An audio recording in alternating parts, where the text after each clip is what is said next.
Did you play it all growing up? Was that something you wanted to do? I did. I kind of sucked, though.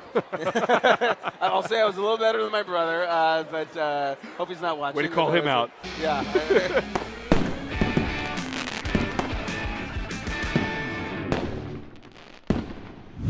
This is Express Written Consent.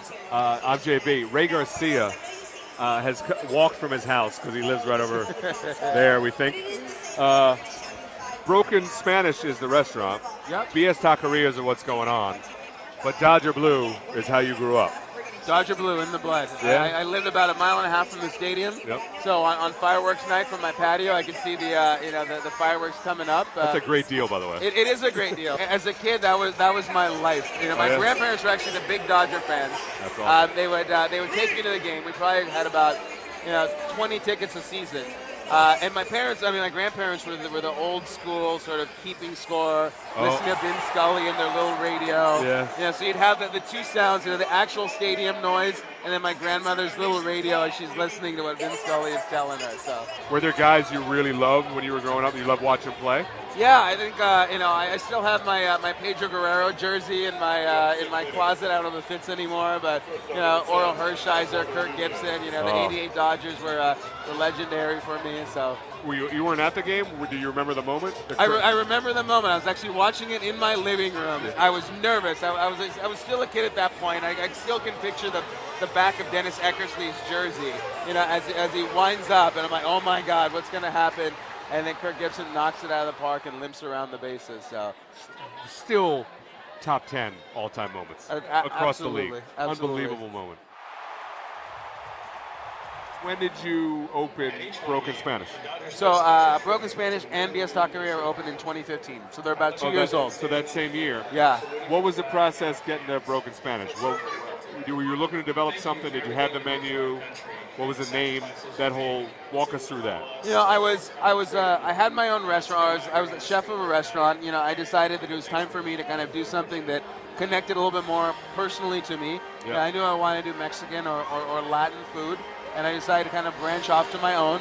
I came up with the idea or the thought of Broken Spanish, which is sort of a form of a culinary and cultural identity for me. Yeah. And they just worked out the menu, how that idea kind of translates into some pretty tasty dishes. Yeah, really exciting. What's on the horizon for you? What's coming up after? So you got the taquerias and Broken Spanish. Are you looking to open more, or where are you at? Yeah, that's the thought. That's the thought. I mean, Broken Spanish is sort of the flagship. The taqueria, we have one in downtown, a few in some stadiums. Yeah. So we're just looking to keep on riding that wave.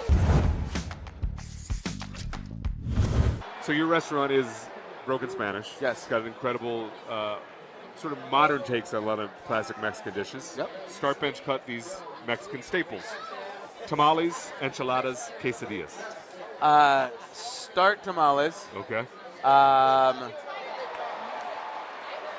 Bench quesadilla, cut enchiladas. Really interesting. Yeah. So in your tamales, what's your number one what's the way, if you started you picked one to start, what type of tamale would you start?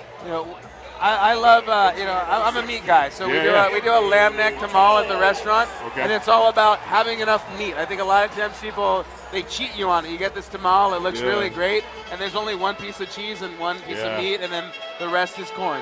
So it's all about packing it full. And you're the other way. I'm the opposite. I'm in. Speaking of meat, in 2014 you took home the title of the King of Pork. Yeah. All right, so start bench cut these ways to cook us up some pork. Okay. Tinga, al pastor, carnitas. Ooh.